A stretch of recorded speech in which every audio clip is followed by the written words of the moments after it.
Assalamu alaikum students and welcome to my channel. I hope you all are fine and doing well. आज के lecture में हम nature and scope of political science को पढ़ेंगे। क्योंकि इस लेक्चर में हम 2 टॉपिक्स को कवर करने जा रहे हैं तो इसलिए वीडियो थोड़ी सी लेंथी होगी। So without wasting the time let's start the topic. First है हमारे पास नेचर ऑफ पॉलिटिकल साइंस। जब भी हम नेचर ऑफ पॉलिटिकल साइंस की बात करते हैं तो हम इसमें डिस्कस करते हैं कि पॉलिटिकल साइंस की क्या नोयत है, यानी पॉलिटिकल साइंस एक साइंस है या एक आर्ट्स है। इससे रिलेटेड हमारे पास 2 स्कूल्स ऑफ थॉट्स है। एक कहते हैं कि पॉलिटिकल साइंस साइंस है, ये आर्ट्स नहीं है, जबकि दूसरा स्कूल ऑफ थॉट इसके अपोजिट व्यूज़ रखता है और वो कहते हैं कि पॉलिटिकल साइंस साइंस नहीं है और आर्ट्स है। दोनों स्कूल ऑफ थॉट्स जो है वो कुछ आर्ग्यूमेंट्स प्रेजेंट करते हैं अपने व्यूज़ को सपोर्ट करने के लिए, जिसको आगे हम पढ़ेंगे। फर्स्ट हमारे पास है कि पॉलिटिकल साइंस एक सोशल साइंस है, यानी पॉलिटिकल साइंस हमारे सोशल एस्पेक्ट ऑफ लाइफ के साथ डील करती है। हम ह्यूमन बींग्स एक साथ रहते हैं सोसाइटी में, तो इससे हमारे इस मिलजुल कर रहने से एक सोसाइटी वजूद में आती है, एक सोशल लाइफ एग्जिस्टेंस में आता है। और इस सोशल लाइफ में हमारे पास वेरियस एस्पेक्ट्स है, जैसे रिलीजियस एस्पेक्ट है, इकोनॉमिक एस्पेक्ट है, पॉलिटिकल एस्पेक्ट है। अगर हम कोई वर्शिप करते हैं, हम मस्जिद जाते हैं या कोई और रिलीजियस काम करते हैं तो इसको हम कहते हैं कि ये हमारा रिलीजियस एस्पेक्ट ऑफ लाइफ है। इसके अलावा अगर हम कोई जॉब करते हैं, कोई बिज़नेस वगैरह करते हैं तो इसको फाइनेंशियल एस्पेक्ट कहा जाता है। अगर हमारी गवर्नमेंट है वो दूसरे कंट्रीज़ के साथ ट्रेड एंड कॉमर्स करती है या इंटरनेशनल ट्रेड करती है, इंपोर्ट एक्सपोर्ट करती है, तो इसको कहा जाता है कि ये इकोनॉमिक एस्पेक्ट ऑफ लाइफ है।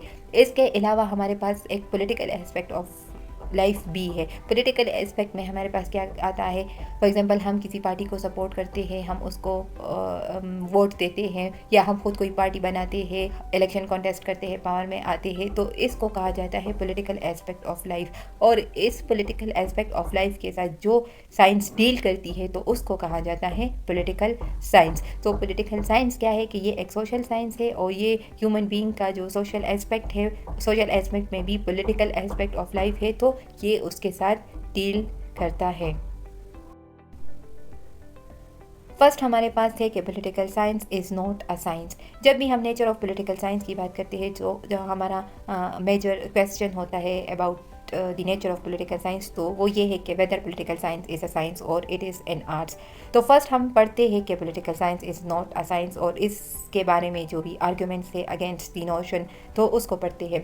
पहले हम साइंस को डिफाइन करते हैं कि साइंस क्या है। That it is a universal and systematic body of knowledge based on accurate facts through which observation, hypothesis, comparison, experiment can be made. यानी साइंस क्या है कि ये एक यूनिवर्सल और सिस्टमेटिक बॉडी ऑफ नॉलेज है। साइंस में जो कुछ भी होता है तो वो एक सिस्टमेटिक तरीके से होता है, एक प्रॉपर ऑर्डर में होता है और ये यूनिवर्सल होता है। साइंस हमारी कंट्री में जो साइंस है तो वो दुनिया के किसी भी हिस्से में वही साइंस है, यानी साइंस यूनिवर्सल है। साइंस में हमारे पास जो भी कंक्लूजन्स होते हैं, रिजल्ट्स हम एट द एंड हम हासिल करते हैं तो वो यूनिवर्सल होते हैं, वो हर जगह पर सेम होते हैं। और ये जो यूनिवर्सल और सिस्टमेटिक नॉलेज है तो हम इसको कैसे हासिल करते हैं, इसको हम ऑब्जर्वेशन के थ्रू, हाइपोथेसिस के थ्रू, कंपैरिजन एंड एक्सपेरिमेंट के थ्रू इस नॉलेज को एक्वायर करते हैं। और ये जो नॉलेज होता है तो ये प्रिसाइज और एक्यूरेट फैक्ट्स पर बेस होता है, यानी ये हकीकत पर मबनी होती है। ये जो नॉलेज होता है तो ये फैक्ट्स पर बेस करता है। तो अगर हम पॉलिटिकल साइंस को देख लें तो अपेरेंटली हमें पॉलिटिकल साइंस में ये जो फीचर्स है वो नहीं मिलते, यानी ऑब्जर्वेशन, हाइपोथेसिस, कंपैरिजन, एक्सपेरिमेंटेशन जिस तरह से एक नेचुरल साइंसेस में होते हैं तो ये हमें देखने को नहीं मिलते। तो इस वजह से जो स्कॉलर्स है, जिसमें अर्नेस्ट बर्कर है, जेम्स ब्राइस है, चार्ल्स बर्ट है और इस तरह के और अदर स्कॉलर्स है, तो वो रिलेक्टेंट है पॉलिटिकल साइंस को एज अ साइंस एक्सेप्ट करने के लिए, क्योंकि वो कहते हैं कि पॉलिटिकल साइंस में ये फीचर्स हमें देखने को नहीं मिलते। इसके अलावा है lack of precise and standard definitions of terms and concept. Political science में हमारे पास मुख्तलिफ टर्म्स और जो कॉन्सेप्ट होते हैं तो उसके कोई स्टैंडर्ड डिफिनीशंस नहीं होती, कोई प्रिसाइज, कोई यूनिवर्सली एक्सेप्टेड डिफिनीशंस हमारे पास नहीं होते। उसमें वेगनेस होती है, हर किसी ने, हर एक स्कॉलर ने उसको अपने पॉइंट ऑफ व्यू से डिफ़ाइन किया होता है। तो हमारे पास कोई स्टैंडर्ड डिफिनीशंस नहीं है, इसलिए हम कह सकते हैं कि पॉलिटिकल साइंस एक साइंस नहीं है। इसके अलावा है complexity of political phenomena due to variation in the nature and habits of the people, यानी लोगों के जो नेचर है, उनके हैबिट्स है, उनका बिहेवियर है, उनकी जो भी साइकोलॉजी है, माइंडसेट होता है, तो वो एक दूसरे से मुख्तलिफ होता है। हर बंदा दूसरे से मुख्तलिफ होता है, तो मुख्तलिफ नेचर और मुख्तलिफ हैबिट्स होने की वजह से उनका जो भी अप्रोच होता है या जो भी उनका एटीट्यूड होता है, माइंडसेट होता है टुवर्ड्स डिफरेंट पॉलिटिकल इवेंट्स और फिनोमेना, तो वो भी डिफरेंट होता है। तो इस वजह से मुख्तलिफ हैबिट्स और मुख्तलिफ नेचर्स होने की वजह से उनका अप्रोच डिफरेंट होता है। तो इस वजह से जो इतने भी पॉलिटिकल इवेंट्स है या फिनोमिनाज है तो उसमें कॉम्प्लेक्सिटी पैदा हो जाती है, क्योंकि पॉलिटिकल साइंस किसके साथ डील करता है, वो लोगों के साथ ही डील करता है और लोग एक दूसरे से डिफरेंट होते हैं। तो उस वजह से उनका जो अप्रोच होता है वो भी डिफरेंट होता है। तो हमारे पास पॉलिटिकल फिनोमिनाज या पॉलिटिकल इवेंट्स में कॉम्प्लेक्सिटीज़ आती है। फिर है diversity of environments in which political developments takes place, यानी जो भी पॉलिटिकल डेवलपमेंट्स होती है तो वो मुख्तलिफ इन्वायरमेंट्स में होती है, मुख्तलिफ पॉलिटिकल इवेंट्स मुख्तलिफ इन्वायरमेंट में होती है। फॉर एग्जांपल हमारी कंट्री में हमारा जो भी पॉलिटिकल कल्चर है, हमारा जो भी इन्वायरमेंट है तो वो दूसरी कंट्री से डिफरेंट होगा। तो डिफरेंस ऑफ इन्वायरमेंट की वजह से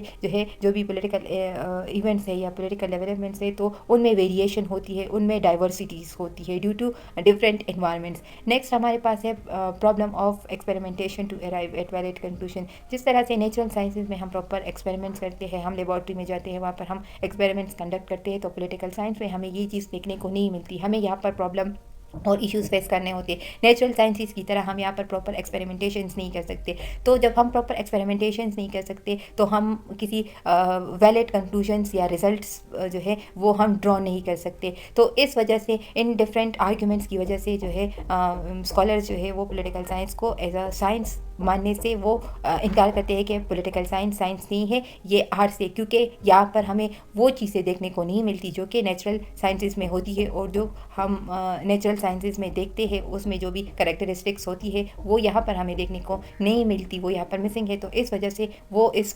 सब्जेक्ट को पॉलिटिकल साइंस को एज ए साइंस मानने से इनकार करते हैं। नेक्स्ट हमारे पास है political science as a science. कुछ स्कॉलर्स ऐसे हैं जो कि पॉलिटिकल साइंस को साइंस मानते हैं, और इसमें एक इम्पॉर्टेंट स्कॉलर डेविड ईस्टन है जिनका एक मेजर कंट्रीब्यूशन है पॉलिटिकल साइंस को एक साइंटिफिक बेसिस या पॉलिटिकल साइंस को एक साइंस का दर्जा देने में। एरिस्टोटल ने पॉलिटिकल साइंस को मास्टर साइंस कहा है through which civilization could be saved, यानी उन्होंने पॉलिटिकल साइंस की जो इंपॉर्टेंस है या उसका जो स्टेटस है उसको बहुत हाई किया है और उसको एक मास्टर साइंस का दर्जा दिया है। Recently political theories has developed based on facts and verifiable data, यानी रिसेंटली हमारे पास पॉलिटिकल थ्योरीज पॉलिटिकल साइंस में डिफरेंट थ्योरीज डेवलप हुई है जो कि फैक्ट्स पर बेस होती है, जो कि हकीकत पर फैक्ट्स पर बेस होती है और जिनको हम जो है वेरीफाई भी कर सकते हैं। यानी जो भी डेटा होता है, जो भी इंफॉर्मेशन होता है जिसके बेस पर हम कोई थ्योरी डेवलप करते हैं तो वो वेरीफाइबल होता है, उसको हम फैक्ट्स जो है वो साबित कर सकते हैं। Political experiments are not completely rule out, यानी पॉलिटिकल साइंस में ऐसा भी नहीं है कि बिल्कुल एक्सपेरिमेंट पॉसिबल नहीं है, यहाँ भी एक्सपेरिमेंट पॉसिबल है। हम पॉलिटिकल साइंस से भी एक्सपेरिमेंट्स कर सकते हैं। फॉर एग्जांपल एक लीडर है या एक पार्टी है, हम उसको वोट देते हैं, वो हमसे प्रोमिसेस करता है ड्यूरिंग द इलेक्शन कैंपेन, या उसका जो भी मैनिफेस्टो है वो हमें अच्छा लगता है तो हम उसके बेसिस पर उसको वोट देते हैं। तो फिर हम देखते हैं कि क्या वाकई ये बंदा या ये पार्टी जो है अपने प्रोमिसेस को फुलफ़िल करती है, जो उन्होंने ड्यूरिंग द कैंपेन जितनी भी प्रोमिसेस किए हैं या जो भी उनका मैनिफेस्टो है तो उस पर वो अमल करता है, वाकई वो वैसा ही करता है जैसे उसने कहा था। तो ये भी तो एक एक्सपेरिमेंट ही है। तो हम कह सकते हैं कि एक्सपेरिमेंट पॉलिटिकल साइंस में भी पॉसिबल है। It is possible to make prediction on the basis of social experiments to some extents, यानी जितने भी सोशल एक्सपेरिमेंट्स होते हैं, सोशल इवेंट्स होते हैं सोसाइटी में, तो उसके बेसिस पर हम प्रेडिक्शन कर सकते हैं। जिस तरह से हम साइंसेज में, नेचुरल साइंसेज में कोई हाइपोथेसिस डेवलप करते हैं और फिर उसको हम बाद में एट द एंड एक्सपेरिमेंट के थ्रू चेक करते हैं, उसकी वैलिडिटी चेक करते हैं कि ये वाकई जो हमारा हाइपोथेसिस था वो सही था या गलत था।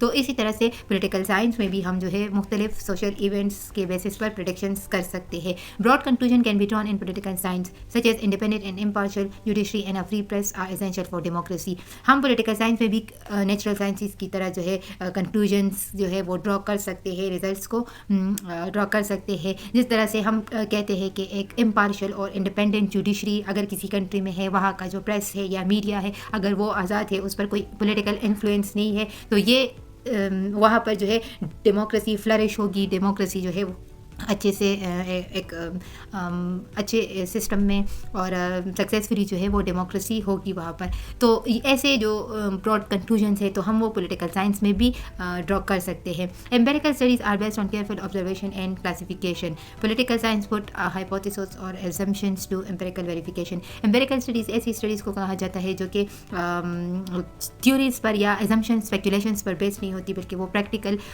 एविडेंसेस पर बेस होती है, एक्सपेरिमेंट पर बेस करती है। तो पॉलिटिकल साइंस में भी जब हम स्टडीज़ करते हैं, कोई हम रिसर्च कंडक्ट करते हैं या कोई भी पॉलिटिकल स्टडी करते हैं तो उसमें भी हम जो है एम्पेरिकल स्टडीज़ करते हैं। हम कोई हाइपोथेसिस या जब कोई एजम्पशंस हम डेवलप करते हैं तो हम उसको चेक करते हैं, उसको एम्पेरिकली जो है वेरीफाई करते हैं। एक्सपेरिमेंट के थ्रू हम उसको चेक कर सकते हैं कि वेदर ये जो भी हमारा एजम्पशन है ये सही है या गलत है। Theories are not built on speculations. Political scientist today employ surveys, methods, graphs, charts and other scientific tools to arrive at their research conclusion. जैसे मैंने अभी कहा कि हम यहाँ पर भी एम्पेरिकल स्टडीज़ करते हैं, तो वो हम कैसे करते हैं कि पॉलिटिकल साइंटिस्ट जो है तो वो वेरियस मेथड, साइंटिफिक टूल्स को अडॉप्ट करते हैं अपने रिसर्च को या अपने स्टडीज़ को कंडक्ट करने के लिए। फॉर एग्जांपल सर्वेस कंडक्ट की जाती है, ग्राफ्स हो गए, चार्ट्स हो गए या अदर साइंटिफिक मेथड्स जो है वो हम अडॉप्ट करते हैं अपने रिसर्च को कंडक्ट करने के लिए। तो इस तरह से जो भी हमारे पास थ्योरीज होती है पॉलिटिकल साइंस में, तो वो स्पेकुलेशंस पर या ओपिनियंस पर बेस नहीं करती, बल्कि वो प्रैक्टिकली जो है साइंटिफिक तरीके से और साइंटिफिक टूल्स को अप्लाई करके हम कंक्लूजन्स को ड्रॉ करते हैं।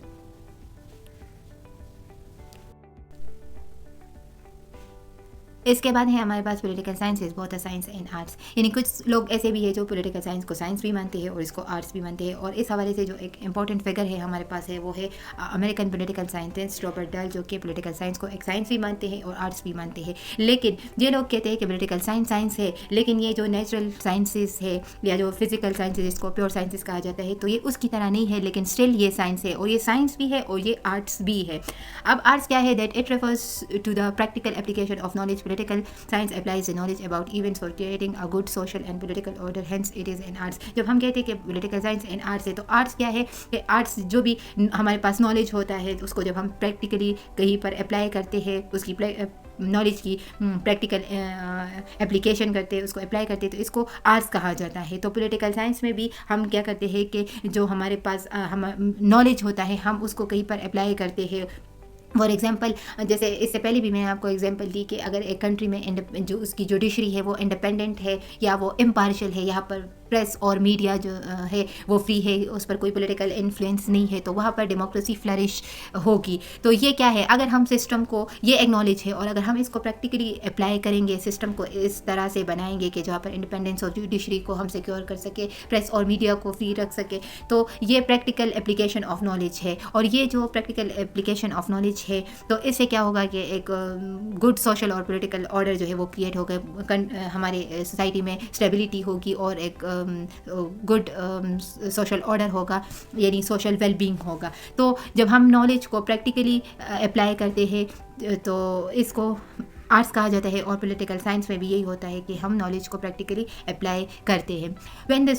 whenever the students of political science test their theories against the data of experience by observation, the political analysis can be scientific। यानी जब भी पॉलिटिकल साइंस के स्टूडेंट्स होते हैं, पॉलिटिकल साइंटिस्ट होते हैं, उन्होंने कोई थ्योरीज डेवलप करती है और फिर वो उसको प्रूव करते हैं, यानी जो भी डेटा इन्फॉर्मेशन उन्होंने कलेक्ट किया हुआ होता है और उसके बेसिस पर जब उन्होंने कोई थ्योरीज बनाई होती है तो वो उसको ऑब्जर्वेशन एक्सपेरिमेंट्स के थ्रू जो है वो उसको चेक करते हैं, उसकी वैलिडिटी चेक करते हैं कि ये सच में वेरीफाइबल है या नहीं है। तो इस तरह से क्या होता है कि वो एक पॉलिटिकल एनालिसिस कंडक्ट कर रहे होते हैं। लेकिन ये जो पॉलिटिकल एनालिसिस होता है ये एक साइंटिफिक मैनर, एक साइंटिफिक अप्रोच के साथ करते हैं। तो हम कह सकते हैं कि पॉलिटिकल साइंस साइंस भी है। When political analysis applied for the working of political institution it becomes an art. So political science is actually a social science. यानी जब भी हमने कोई एक्सपेरिमेंट कर लिया, कोई रिसर्च कंडक्ट कर लिया, पॉलिटिकल एनालिसिस हमने कर लिया है और हमने कोई कंक्लूजन ड्रॉ कर लिए, हमारे पास कोई रिजल्ट आ जाते हैं, तो फिर उस रिजल्ट्स को हम प्रैक्टिकली पॉलिटिकल इंस्टीट्यूशंस पर अप्लाई करते हैं। तो हम इन आर्ग्यूमेंट से कह सकते हैं कि पॉलिटिकल साइंस साइंस भी है, क्योंकि हमें यहाँ पर साइंस के एलिमेंट्स और फीचर्स भी मिलते हैं, और पॉलिटिकल साइंस में हमारे पास आर्ट के जो एलिमेंट्स है या उसके कैरेक्टरिस्टिक्स है तो वो भी देखने को मिलते हैं। लेकिन पॉलिटिकल साइंस साइंस है, बट ये नेचुरल साइंसिस की तरह नहीं है, ये साइंस है but it is a social science.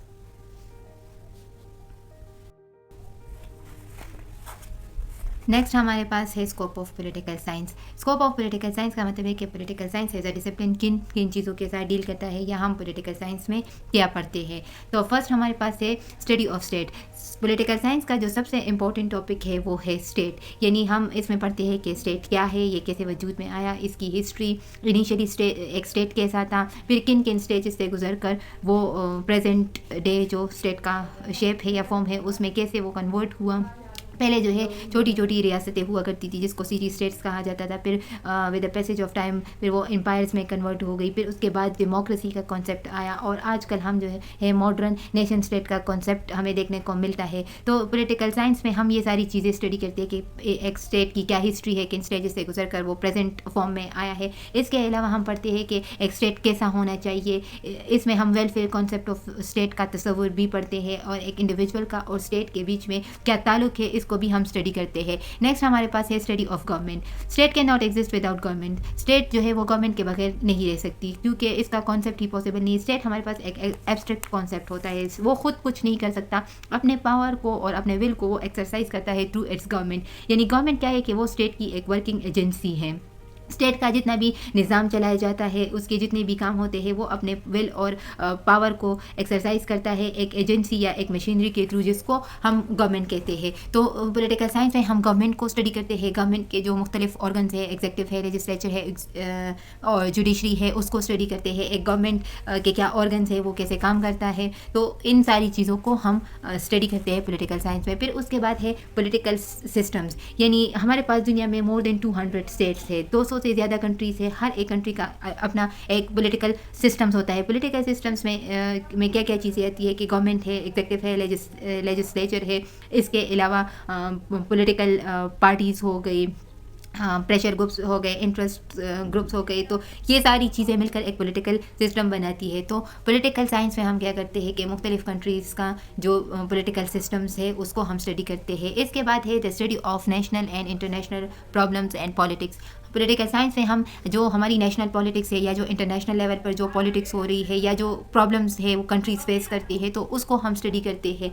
इसको हम इसलिए स्टडी करते हैं क्योंकि आजकल दुनिया जो है वो एक ग्लोबल विलेज में कन्वर्ट हुई है। अगर एक नेशनल लेवल पर जो हमारी पॉलिटिक्स है या जो भी नेशनल लेवल पर गवर्नमेंट जो भी स्टेप्स लेती है, जो भी मेजर्स लेती है या उनकी जो भी पॉलिसीज़ होती है, एक्ट्स होते हैं, तो वो इंटरनेशनल लेवल पर या अदर कंट्रीज़ को भी अफेक्ट करती है। इसी तरह अगर इंटरनेशनल लेवल पर या ग्लोबल लेवल पर कुछ हो रहा है तो वो हमें इंटरनली एक स्टेट के नेशनल पॉलिटिक्स को भी इन्फ्लुएंस करता है। फॉर एग्जांपल इंटरनेशनल मार्केट्स में जो ऑयल प्राइसेस है वो हाई होती है तो उससे क्या होता है कि नेशनल लेवल पर, स्टेट लेवल पर जो है उसमें भी ऑयल की प्राइसेस जो है वो बढ़ती है, उस पर हम टैक्सेस वगैरह लगाए जाते हैं। तो इस तरह से एक इंटरनेशनल मैटर हमारे नेशनली हमें जो है इफ़ेक्ट करता है। तो पॉलिटिकल साइंस में हम नेशनल और इंटरनेशनल लेवल के प्रॉब्लम्स और पॉलिटिक्स को स्टडी करते हैं। उसके बाद है the study of political theories, यानी पॉलिटिकल साइंस में हम क्या करते हैं, डिफरेंट थ्योरीज को पढ़ते हैं। ये जो थ्योरीज होती है ये एक्सप्लेनेशंस होती है, इसमें हम स्टेट्स से रिलेटेड, उसके फंक्शन से रिलेटेड, उसके नेचर से रिलेटेड हम थ्योरीज पढ़ते हैं। ओरिजिन ऑफ स्टेट हो गया, उससे रिलेटेड डिफरेंट थ्योरीज पढ़ते हैं। डिवाइन थ्योरी है, फोर्स थ्योरी है, सोशल कॉन्ट्रैक्ट थ्योरी है, ये स्टडी करते हैं। इसके अलावा जस्टिस है, लिबर्टी है, रूल ऑफ लॉ है, सोशल कॉन्ट्रैक्ट थ्योरी है, सेपरेशन ऑफ पावर थ्योरी है, एक आइडियल स्टेट थ्योरी है, थ्योरी ऑफ यूटिलिटेरियनिज्म। तो इस तरह से हम वेरियस थ्योरीज को पॉलिटिकल साइंस में स्टडी करते हैं। फिर उसके बाद है the study of political behaviour, यानी पॉलिटिकल साइंस में हम पॉलिटिकल बिहेवियर को स्टडी करते हैं। पॉलिटिकल साइंस डील करता है लोगों के साथ और लोगों के जो नेचर है, उनके हैबिट्स है वो डिफरेंट होते हैं, उनका जो बिहेवियर होता है वो डिफरेंट होता है। तो उनका लोगों का क्या बिहेवियर है, क्या उनका अप्रोच है टूवर्ड्स द पॉलिटिकल मैटर्स या पॉलिटिकल डेवलपमेंट्स, उनका क्या अप्रोच है, वो किस तरह से उनका माइंड सेट है। तो ये सारी चीज़ें जो है हम पॉलिटिकल साइंस में स्टडी करते हैं। उसके बाद है the study of individual rights and liberties, यानी पॉलिटिकल साइंस में हम स्टडी करते हैं कि एक स्टेट है उसमें जितने भी सिटीजन्स हैं उनके क्या राइट्स है, क्या उनकी ड्यूटीज़ है टूवर्ड्स देयर स्टेट और क्या लिबर्टीज़ है, और एक स्टेट जो है उसका और इंडिविजुअल का आपस में क्या ताल्लुक है, स्टेट किस तरह से इंडिविजुअल्स के या सिटीजन्स के राइट्स को प्रोटेक्ट करता है थ्रू डिफरेंट सिविल लॉज, क्योंकि हमारे social, economic, political, religious different rights होते हैं। तो हमारे क्या क्या राइट्स है, क्या हमारी ड्यूटीज़ है, क्या हमारी लिबर्टीज़ है, और स्टेट हमें इन राइट्स को कैसे, हमारे इन राइट्स को प्रोटेक्ट करता है थ्रू डिफरेंट सिविल लॉज। तो ये सारी चीज़ें हम पढ़ते हैं पॉलिटिकल साइंस में। उसके बाद है the study of comparative politics, यानी जितने भी जो भी हमारे पास कंट्रीज़ है तो उनके पॉलिटिक्स को, उनके पॉलिटिकल सिस्टम को हम स्टडी करते हैं, उसका एक कंपैरिजन करते हैं दूसरी स्टेट्स का, उनके पॉलिटिक्स का, उनके पॉलिटिकल सिस्टम का कंपैरिजन करते हैं अपने कंट्री के साथ, अपने पॉलिटिक्स के साथ। और हम देखते हैं कि अगर कोई कहीं पर अच्छा सिस्टम है, एक कंट्री का सिस्टम अच्छा चल रहा है, तो हम देखते हैं कि उसमें क्या क्या चीज़ें हैं, क्या उसमें गुड्स है, गुड थिंग्स है, तो हम वो चीज़ें देखते हैं, स्टडी करते हैं थ्रू कंपैरेटिव पॉलिटिक्स, और फिर उस चीज़ों को अडॉप्ट करते हैं और हम अपने सिस्टम में देखते हैं कि हमारे सिस्टम में क्या ख़राबी है, कि हम जो है उनको निकालें, और अगर कहीं दूसरी कंट्रीज़ और उनका जो भी सिस्टम है उसमें कोई अच्छी चीज़ें हैं तो हम इसको अडॉप्ट कर लें। तो इस तरह से हम कंपैरेटिव एनालिसिस करते हैं of the different political system. फिर उसके बाद है the study of power process. Power जो है वो पॉलिटिकल साइंस का एक बहुत ही इंपॉर्टेंट टॉपिक है। हम पावर को स्टडी करते हैं। पॉलिटिक्स इटसेल्फ क्या है, that it is struggle for power. तो अब इस पावर में कौन कौन लोग जो है वो इसमें इन्वॉल्व है, लोगों की जो भी एक्टिविटीज़ होती है वो वेरियस और ग्रुप्स में ऑर्गेनाइज्ड होते हैं और वो कोशिश करते हैं, स्ट्रगल करते हैं कि वो पावर को हासिल करें। तो अब ये इस पावर्स को वो किस तरह से हासिल करते हैं, क्या तरीका अपनाते हैं, क्या उनकी जो स्ट्रगल है किस तरह से वो स्ट्रगल करते हैं, तो इन सारी चीज़ों को, इन स्ट्रगल को और इस पावर के कॉन्सेप्ट को हम पॉलिटिकल साइंस में स्टडी करते हैं। फिर इसके बाद है the study of political dynamics. Political dynamics जो है ये वेरियस फोर्सेस होती है जो कि पॉलिटिक्स को शेप अप करने में एक इम्पॉर्टेंट रोल प्ले करती है। जिस तरह से डिफरेंट इंस्टीट्यूशंस होते हैं, पॉलिटिकल पार्टीज़ हो गया, मीडिया हो गया, पब्लिक ओपिनियन है, तो इंटरेस्ट ग्रुप्स है, प्रेशर ग्रुप्स है, इलेक्शंस है, स्ट्राइक्स है, डेमोन्स्ट्रेशंस है, प्रोसेशंस है, तो ये सारी चीज़ें जो है ये इनको पॉलिटिकल डायनामिक्स कहा जाता है। ये ऐसी फोर्सेस होती है जो कि हमारे पॉलिटिक्स को शेप अप करने में और उसको इन्फ्लुएंस करने में इनका एक अहम किरदार होता है। तो पॉलिटिकल साइंस में इन डिफरेंट पॉलिटिकल डायनामिक्स को या इन डिफरेंट फोर्सेस को हम पढ़ते हैं।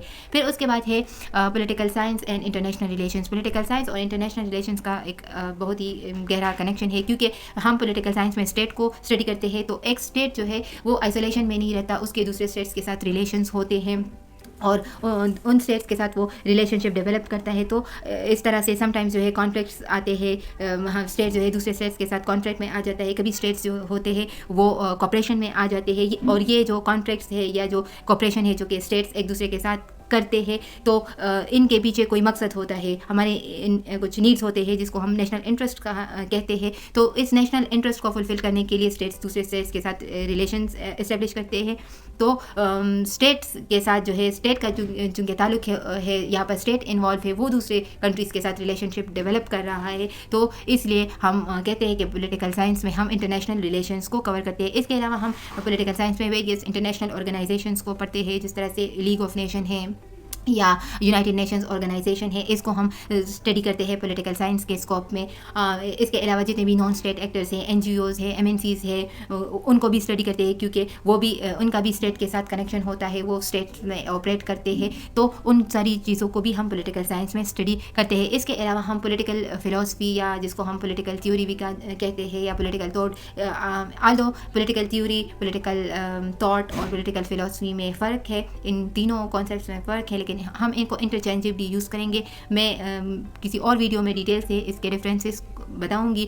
तो जो डिफरेंट पॉलिटिकल थॉट्स है, एंशिएंट पॉलिटिकल थॉट है, फिर उसके बाद मिडाइवल पॉलिटिकल थॉट है और मॉडर्न पॉलिटिकल थॉट है, हम उसको स्टडी करते हैं। पॉलिटिकल थॉट में हम जो डिफरेंट कॉन्सेप्ट्स है, जिस तरह से डेमोक्रेसी है, लिबर्टी है, और इस तरह से और जो कॉन्सेप्ट्स हैं, तो हम स्टडी करते हैं कि एंशिएंट जो पॉलिटिकल फिलोसफर्स थे उनका क्या है, किसने, एरिस्टोटल ने डेमोक्रेसी को किस तरह से डिफ़ाइन किया है, उसके क्या व्यूज़ है रिगार्डिंग डेमोक्रेसी, एरिस्टोटल के क्या व्यूज़ है, इसी तरह से जो मॉडर्न थिंकर्स है उनके क्या थॉट थे। तो ये जो डिफरेंट कॉन्सेप्ट्स हमें पॉलिटिकल साइंस में देखने को मिलते हैं, तो इसके बारे में डिफरेंट फिलोसफर के क्या थॉट्स है, क्या उनके ओपिनियंस है, क्या उन्होंने कहा है, तो इसको हम स्टडी करते हैं पॉलिटिकल साइंस में, जिसको पॉलिटिकल थॉट कहा जाता है। सो ये था स्कोप ऑफ पॉलिटिकल साइंस, और आज के लेक्चर के लिए बस इतना ही। आई होप कि आप लोगों ने लेक्चर को समझा होगा और मैंने अच्छे से एक्सप्लेन करने की कोशिश भी की है। सो मिलते हैं नेक्स्ट वीडियो के साथ। टिल दैट अपना ख्याल रखें और मुझे दुआ में याद रखें। अल्लाह हाफिज़।